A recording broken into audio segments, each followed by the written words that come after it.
na Mheshimiwa Kaboyoka ambaye yeye ni mwenyekiti wa kamati ya hesabu za serikali kwa maana ya PAC wa Bunge la Jamhuri ya Muungano wa Tanzania.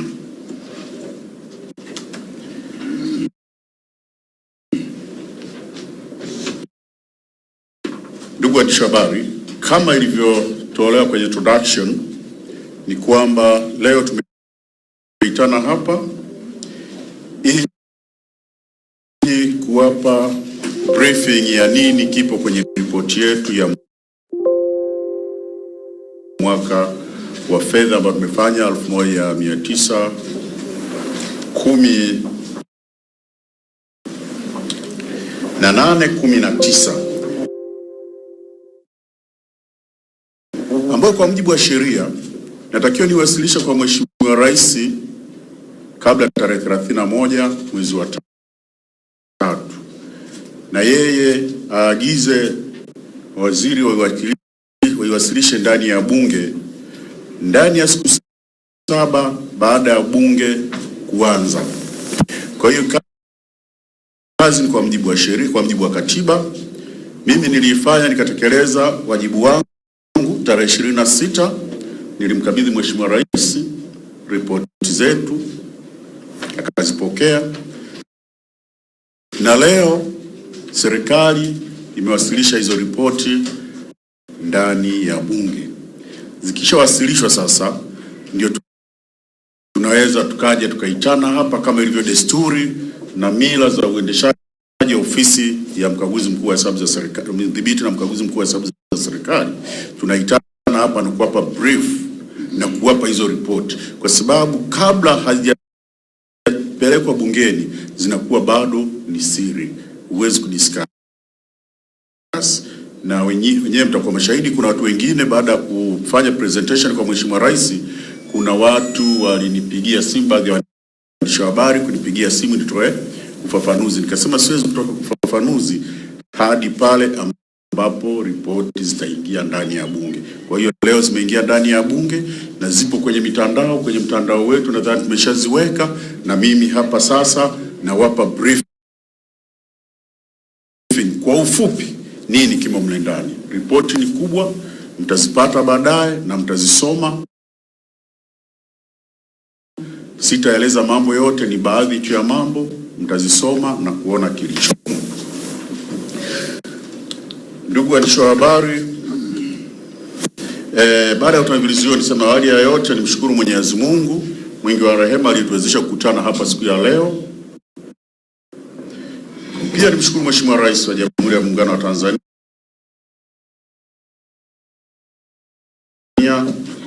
kwa kunipa nafasi ya kuwasilisha kwake ripoti za ukaguzi wa mwaka wa fedha ulioishia tarehe 30 Juni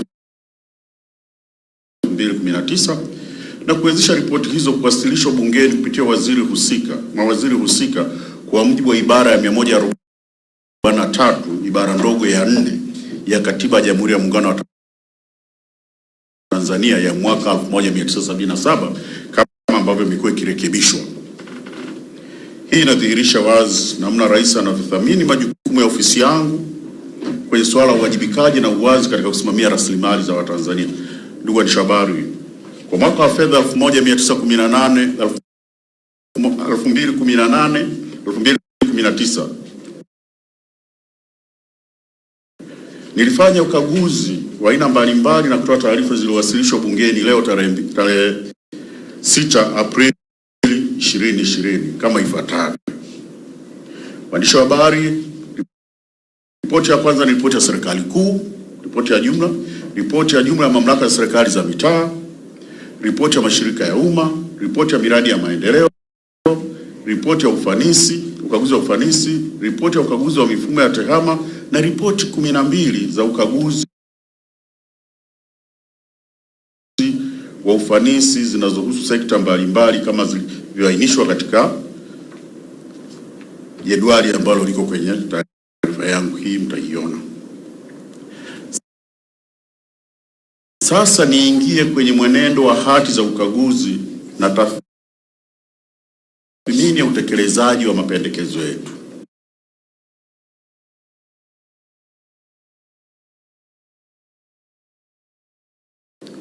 Tukifanya ukaguzi, tunatoa mapendekezo ambayo inabidi serikali yafanyie kazi.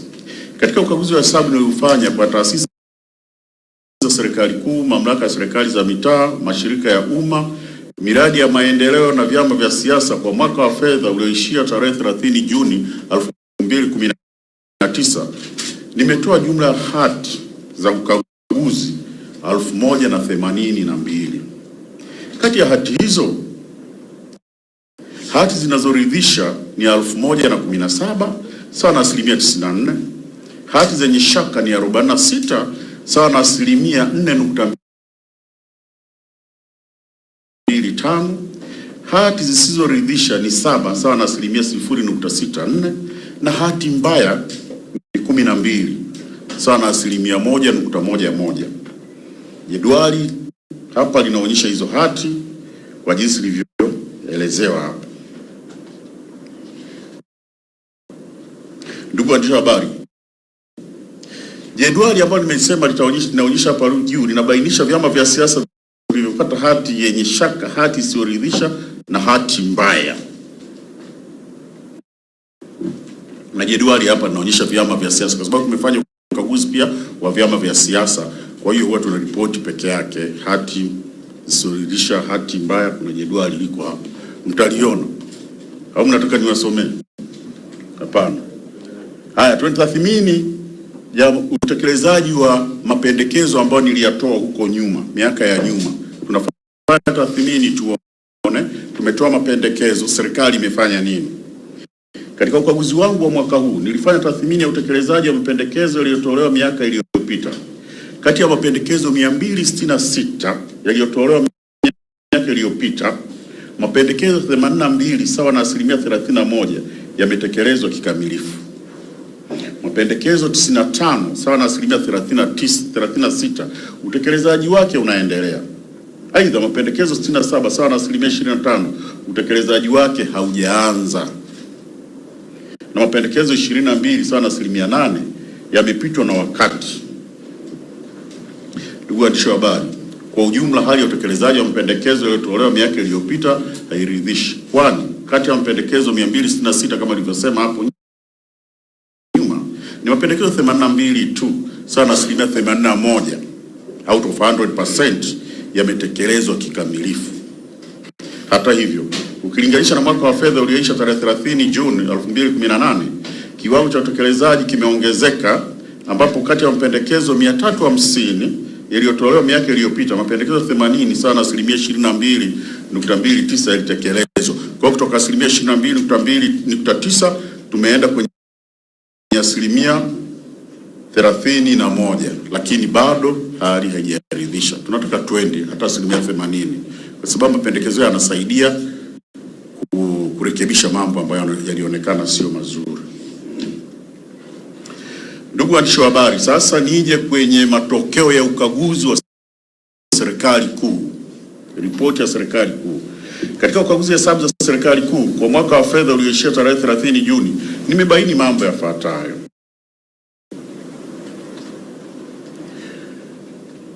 Kwanza, kuna kodi zinazosubiri maamuzi ya mamlaka za rufaa za kodi. Katika mwaka ulioisha tarehe 30 Juni 2019, mamlaka mapato Tanzania ilikuwa na mashauri ya kodi kwenye mamlaka za rufaa za kodi ya kiasi cha shilingi trilioni 366.04.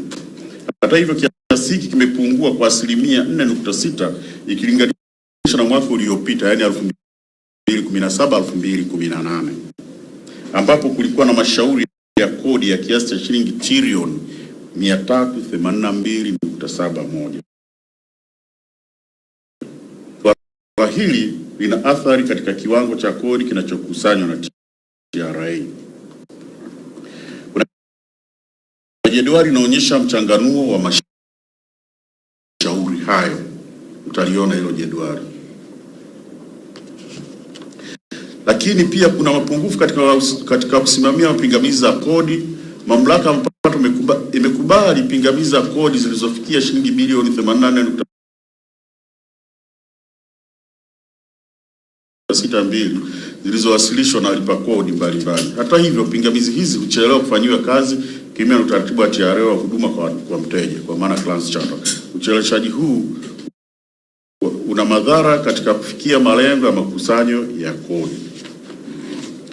Ndugu waandishi wa habari, twende kwenye usimamizi wa rasilimali kwenye serikali kuu hiyo hiyo, usimamizi wa rasilimali watu. Kuna usimamizi wa rasilimali watu ambao kuna fedha ambazo zimelipwa kwa watu ambao wengine hawapo na wengine walishafariki, na ripoti itaonyesha vizuri, iko kwenye ripoti yangu ile kubwa,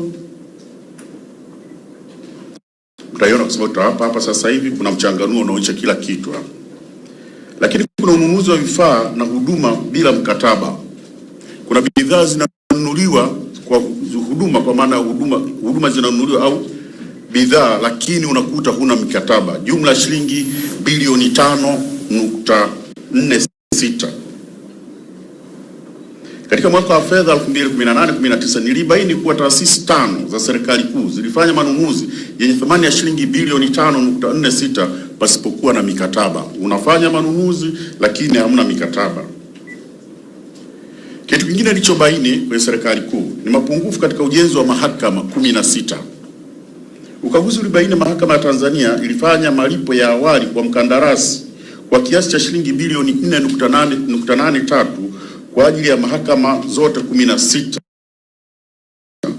Lakini mkandarasi alilipwa malipo ya ziada ya kiasi cha shilingi bilioni 1.54 kwa ajili ya vifaa kinyume na makubaliano ya mkataba. Pia nilibaini kuwa ujenzi wa mahakama 4 zinazojengwa Bunda, Kilindi, Katavi na Lindi ambazo zililipiwa malipo ya awali ya shilingi bilioni 1.47 ulikuwa umesimama toka mwezi Septemba 2017.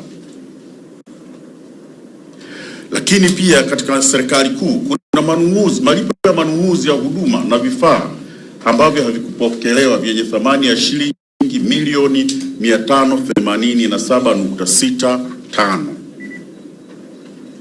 Taasisi 7 za serikali kuu zilifanya ununuzi wa vifaa na huduma zenye thamani ya shilingi milioni 587.65 vilivyoagizwa na kulipiwa ambavyo havikupokelewa kinyume na makubaliano ya mkataba. Taasisi zinaonekana zipo kwenye jedwali, mtaziona. Lakini kuna mapungufu yaliyobainika katika mkataba wa ukusanyaji mapato kwenye viwanja vya Taifa na Uhuru. Ukaguzi wangu ulibaini kwamba Wizara ya Habari, Vijana na Michezo iliingia mkataba na Selcom Paytech PLC kwa ajili ya kufunga mfumo wa kielektroniki wa kukusanya mapato katika viwanja vya Taifa na Uhuru kwa kipindi cha miaka miwili, yaani kuanzia tarehe 1 mwezi wa 7 2018 hadi tarehe 30 mwezi Juni 2020 kwa gharama ya asilimia 4.45 ya mapato yanayotokana na michezo na maonesho. Unakusanya, lakini asilimia 4.45 inakuwa ndio gharama yake, unachukua yani yule mkandarasi. Hata hivyo, wizara iliingia mkataba huu bila kuzingatia ushauri uliotolewa na serikali kuiagiza wizara kutoingia mkataba na kampuni zilizoshiriki mchakato wa zabuni ikiwemo Selcom Paytech na Maxcom. Pia wizara haina mtaalamu wa tehama anayesimamia stakabadhi zinazouzwa kupitia mfumo huo wa kielektroniki ili kuweza kujiridhisha idadi ya watazamaji kwa kila tukio la mchezo mbali na kutegemea ripoti za mzabuni. Hatuna mtu pale wa kujiridhisha ni kiasi gani kimeingia, mzabuni anafanya yake alafu analetea pesa. Kwa hiyo mtu hajiridhishi. Lakini ndugu waandishi wa habari, kuna swala la usimamizi wa matumizi katika serikali kuu.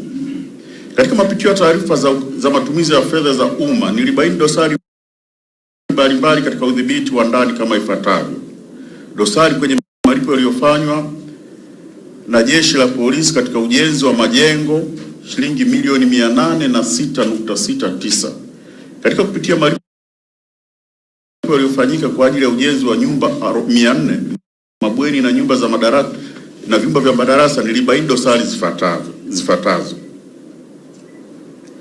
Kuna orodha hapa inaonyesha malipo kwa vibarua kabla ya kununua vifaa. Kuna malipo ya zaidi kulinganisha na kiwango kilichokubaliwa. Jumla inaleta 806. Kuna orodha inaonyesha hapa, mtaendelea na kuisoma vizuri. Matumizi yasiyo na nyaraka toshelezi ndani ya serikali kuu bilioni 5.06. Taasisi 39 zilifanya malipo yanayofikia shilingi bilioni 5.06 bila kuwa na nyaraka toshelezi. Nyaraka zitoshelezi, lakini malipo yalifanyika. Kutokuwepo kwa nyaraka hizi kumezuia mawanda ya ukaguzi wangu katika kuthibitisha usahihi wa matumizi yaliyofanyika. Lakini kuna matumizi yaliyolipwa zaidi, overpayment. Mapitio yangu ya malipo yaliyofanywa yalibaini kuwa taasisi 6 zililipa shilingi bilioni 459.2 kwa ajili ya kununua vitu na huduma mbalimbali kwa bei ambayo ni juu ya kiwango. Taasisi zipo hapo zimeonyeshwa. Lakini kuna mapungufu yaliyobainika kwenye ukaguzi wa balozi za Tanzania nje ya nchi. Tunakagua balozi zetu nje ya nchi, tukagundua mapungufu yafuatayo: kodi kubwa za pango kwa ajili ya nyumba za makazi ya balozi shilingi bilioni 1.02. Nimebaini kuwa balozi za Tanzania nchini Brazil, Algeria na Sweden zilitumia shilingi bilioni 1.02 kukodi nyumba za makazi, kiasi ambacho kingeweza kuepukika kwa kukarabati nyumba za makazi zilizochakaa. Kuna nyumba zipo zimechakaa, lakini ukarabati haujafanyika. Badala yake tunaenda kwenye nyumba za watu binafsi, na matokeo yake tunalipa hiyo kiasi cha bilioni 1.02, kiasi kwamba tungeweza kuepuka kama tungefanya ukarabati wa nyumba zile. Lakini katika balozi huko kuna malipo yasiyokuwa na nyaraka toshelezi. Katika balozi mbalimbali shilingi milioni 645.07. Balozi 5 zilifanya malipo yanayofikia shilingi milioni 645.07 ambayo hayakuwa na nyaraka toshelezi, kinyume na kanuni ya 95 ya kanuni za fedha za umma za mwaka 2001. Balozi ziko pale, taziona. Majengo yezwa, ukarabati sio kamilika na viwanja visivyoendelezwa katika balozi zetu nje ya nchi. Nilibaini balozi 14 zina majengo yaliyotelekezwa kwa muda mrefu yanayohitaji ukarabati mkubwa ili kuendelea kutumika. Balozi hizo ni Geneva, Nairobi, Kigali, Maputo, Bujumbura, Kinshasa, Stockholm, Lusaka, Khartoum, New York, Pretoria, Washington, Lilongwe na Harare. Pia nilibaini balozi wa Tanzania Maputo ulianza ukarabati ambao haukukamilika, hivyo kupelekea mkandarasi kudai riba iliyofikia kiasi cha dola za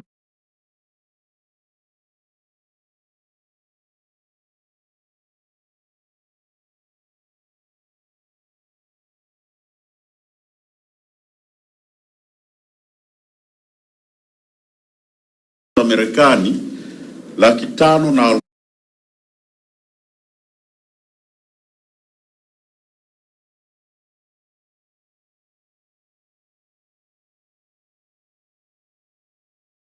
na $542.05 kwa kutolipwa kwa wakati kwa kazi iliyokuwa imekamilika. Riba hiyo. Balozi 8 zimepewa viwanja kwa ajili ya kujenga ofisi na makazi ambavyo havijaendelezwa kwa muda mrefu. Mfano, mjini Sichuan, Korea Kusini, walitoa kiwanja chenye mita za mraba 2,000 kwa serikali ya Tanzania na baadaye mita za mraba 800 baada ya kushindwa kuziendeleza kwa muda mrefu. Ukaguzi wa vyama vya siasa. Ndugu waandishi wa habari, pia kama nilivyosema, tulifanya ukaguzi kwenye vyama vya siasa. Tumetoa hati, lakini kuna mapungufu ambayo tumeona kwenye baadhi ya vyama vya siasa. Kuna utoaji wa fedha wenye mashaka kwenye akaunti ya benki ya Chama cha Wananchi CUF shilingi milioni 416. Chama cha Wananchi CUF kilipokea ruzuku kutoka serikalini ya kiasi cha shilingi milioni 369.38 mnamo tarehe 5 Januari 2017. Nilibaini kuwa katika fedha hizo chama kilihamisha shilingi milioni 300 kutoka kwenye akaunti ya chama kwenda akaunti binafsi ya mwanachama mnamo tarehe 6 Januari. Pokea tarehe 5 Januari, tarehe 6 Januari zikahamishwa milioni 300. Na kiasi cha shilingi milioni 69 kilitolewa kama fedha taslimu. Hata hivyo, nyaraka za matumizi ya fedha hizo hazikuwasilishwa kwa ajili ya ukaguzi. Pia nilibaini kiasi kingine cha shilingi milioni 47 kilitolewa kwenye akaunti ya benki ya chama pasipokuwa na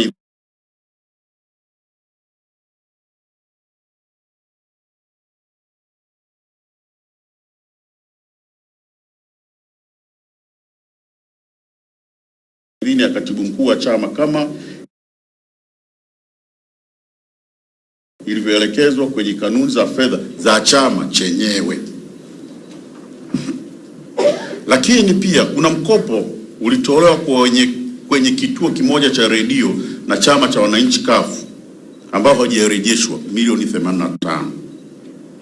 Bodi ya wadhamini ya CUF ilitoa mkopo wa shilingi milioni 45 mnamo tarehe 3 Januari 2017 kwa kituo kimoja hapo cha redio cha mjini Tanga kwa makubaliano ya kurejesha kwa kipindi cha miaka mitatu, yaani hadi tarehe 3 Januari 2020.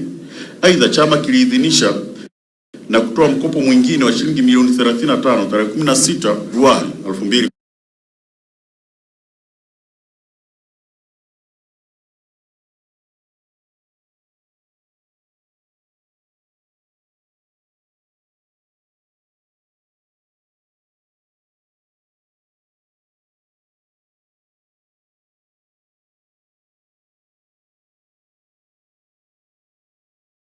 18 kwa kituo hicho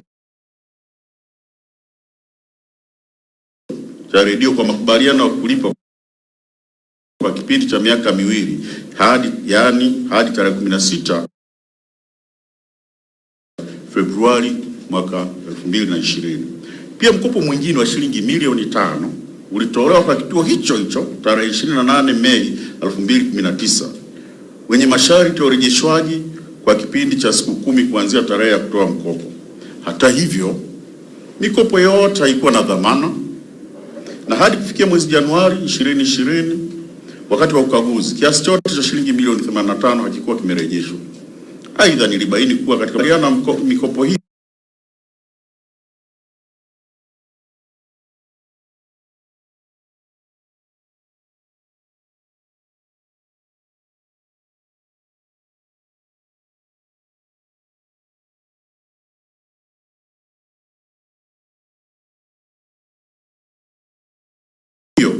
kituo hicho cha redio kiliwakilishwa na wakurugenzi wake watatu ambao pia ni wakurugenzi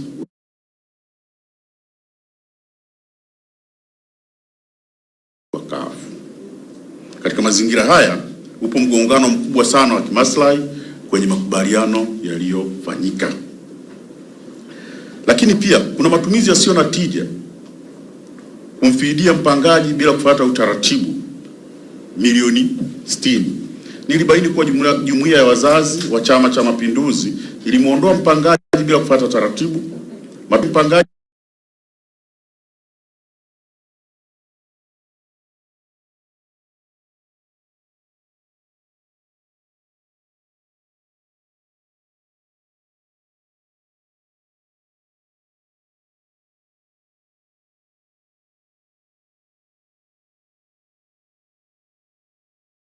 alionyesha nia ya kufungua kesi mahakamani akidai shilingi milioni 800, lakini ilibidi wakae nje ya mahakama na kubaliana na jumuiya ya wazazi kulipa milioni 60 kwa sababu hakufuata utaratibu wa kumwondoa mpangaji. Baada ya kumaliza serikali kuu na vyama vya siasa, sasa twende kwenye mamlaka ya serikali za mitaa ambapo nimebaini mapungufu kadhaa.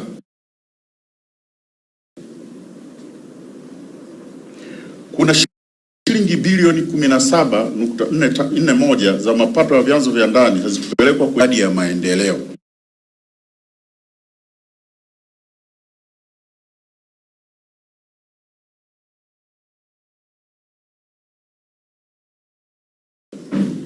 Ukaguzi ulibaini kuwa kiasi cha shilingi bilioni 109.44 kilikusanywa na mamlaka 60 za serikali za mitaa, ambapo kati ya kiasi hicho shilingi bilioni 45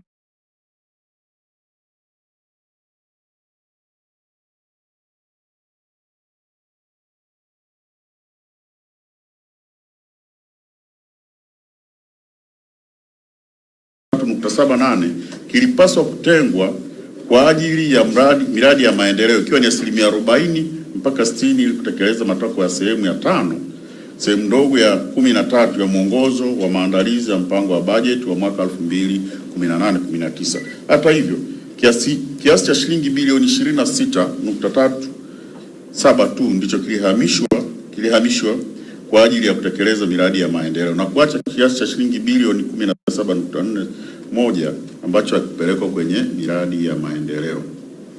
Lakini pia kuna matukio yanayoashiria ubadhirifu katika baadhi ya mamlaka ya serikali za mitaa. Wakati wa ukaguzi nilibaini matukio ya udanganyifu ya jumla ya shilingi bilioni 1.25 ambayo yanahitaji uchunguzi zaidi. Matukio haya yanaashiria mapungufu katika mifumo ya udhibiti wa ndani inayolenga kubaini na kudhibiti vitendo vya udanganyifu. Matukio haya yameonyeshwa katika jedwali namba 16 ambayo utasoma, yanaonyesha jumla shilingi bilioni 1.2. Usimamizi wa mishahara na rasilimali watu ndani ya mamlaka ya serikali za mitaa. Malipo ya mishahara kwa watumishi waliokoma utumishi wao milioni 167.4. Ukaguzi ulibaini malipo yaliyolipwa kwa watumishi waliokoma utumishi wao ya kiasi cha shilingi milioni 167.44 kutokana na sababu mbalimbali kama vile kustaafu, kufariki, utoro kazini au waliofukuzwa kazi. Kati ya kiasi hicho kilicholipwa ni shilingi milioni 132.66 kilikuwa ni malipo ya mishahara na shilingi milioni katika yale yaliyolipwa ile toto ambayo ni shilingi 167.44, milioni 132.66 yalikuwa ni malipo ya mishahara na shilingi milioni 34.77 ni makato ya watumishi ambao wamepelekwa kwenye taasisi mbalimbali na kutakiwa ilipwe, kwa hiyo na makato pia kutakiwa yapelekwe. Lakini pia nimefanya tathmini ya miradi inayotekelezwa na mamlaka ya serikali za mitaa. Ndugu waandishi wa habari, nimebaini mamlaka 19 za serikali za mitaa zilishindwa kutekeleza miradi ya maendeleo iliyopangwa yenye thamani ya shilingi bilioni 24.70 kutokana kutokuletwa kwa fedha kutoka serikali kuu na makusanyo hafifu ya mapato ndani ya mamlaka husika. Vile vile kazi za miradi zenye thamani ya shilingi bilioni 1.27 katika halmashauri 12 hazikutekelezwa licha ya fedha kwa ajili ya utekelezaji wa miradi hiyo huwa zipo. Miradi ambayo haikukamilika ndani ya mamlaka ya serikali za mitaa shilingi bilioni 77.51. Imebaini miradi yenye thamani ya shilingi bilioni 77.51 ambayo haijakamilika katika mamlaka 81 za serikali za mitaa iliyosababishwa na ucheleweshwaji wa fedha, ushiriki hafifu wa jamii kwenye shughuli za maendeleo, usimamizi usioridhisha na baadhi ya miradi kutelekezwa kwa muda mrefu. Kuna miradi ambayo imekamilika lakini haitumiki yenye thamani ya shilingi bilioni 12.66. Nilibaini kuwepo kwa miradi 42 yenye thamani ya shilingi bilioni 12.66 kwenye mamlaka 33 za serikali za mitaa imekamilika lakini haitumiki. Ndugu waandishi wa habari, lakini pia nilibaini kwamba mamlaka 27 za serikali za mitaa ziliagiza na kulipia bidhaa zenye thamani ya shilingi bilioni 1.09 ambazo hazikupokelewa. Kiasi hiki kinajumuisha shilingi milioni 619.15 zilizolipwa na hazina kwa bohari kuu ya madawa kwa ajili ya vifaa vya upasuaji ambavyo havijapokelewa katika vituo vya afya vilivyokarabatiwa. Lakini pia kuna shilingi bilioni 3.58 zililipwa kwa wakandarasi bila thamani ya kazi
kazi kufanyika. Nilibaini mamlaka 5 za serikali za mitaa zilifanya malipo ya kiasi cha shilingi bilioni 3.58 kwa kandarasi na mafundi bila kuthibitisha ukubwa wa kazi zilizofanyika, kinyume na kanuni ya 243 kanuni ndogo ya pili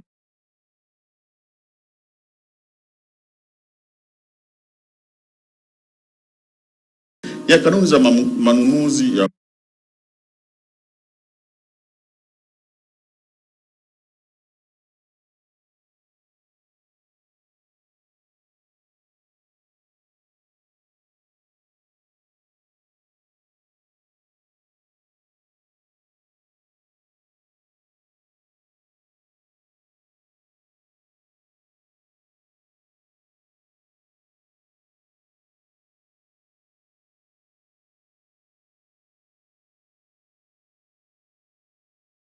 umma za mwaka 2013 kama ambavyo zimerekebishwa 2016.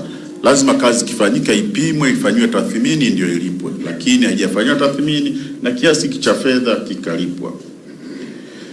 Tuje kwenye usimamizi wa matumizi ndani ya mamlaka ya serikali za mitaa. Kuna malipo ya shilingi bilioni 3.45 kwenye mamlaka 92 za serikali za mitaa. Hayakuwa na viambatanisho vinavyojitosheleza. Kwa kukosekana kwa viambatanisho hivyo, nilishindwa kuthibitisha uhalali wa malipo haya ya shilingi bilioni 3.45.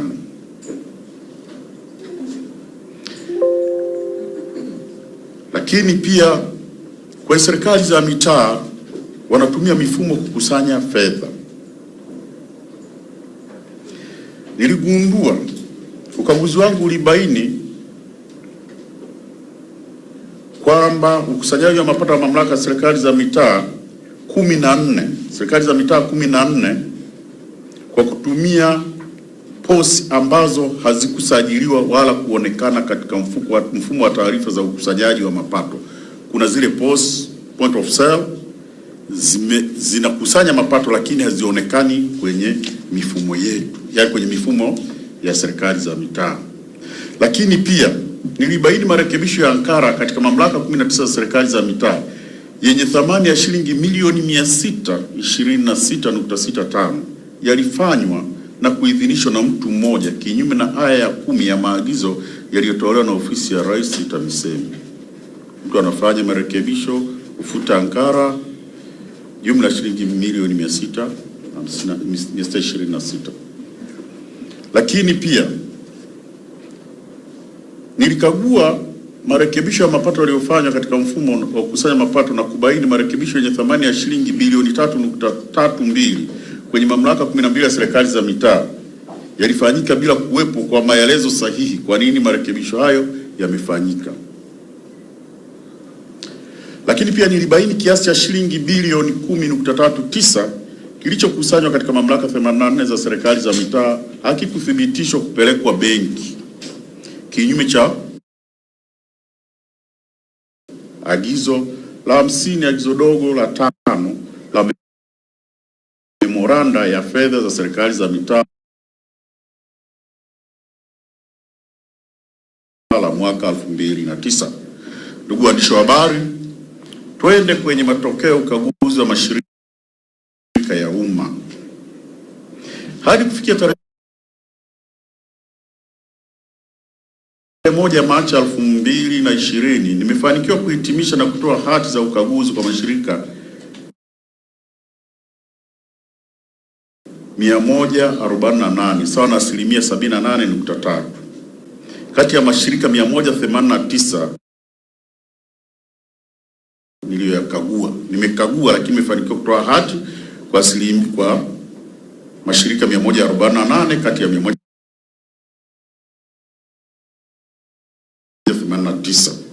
Hati za ukaguzi wa mashirika 41 kati ya 189 niliyokagua hazikutolewa kwa sababu mbalimbali kama vile kuchelewa kuitisha vikao vya bodi za wakurugenzi, vya kuridhia hesabu kwa wakati na ucheleweshaji wa majibu ya hoja za ukaguzi. Kuna jedwali linaonyesha hapa watu ambao hawakuleta hesabu baada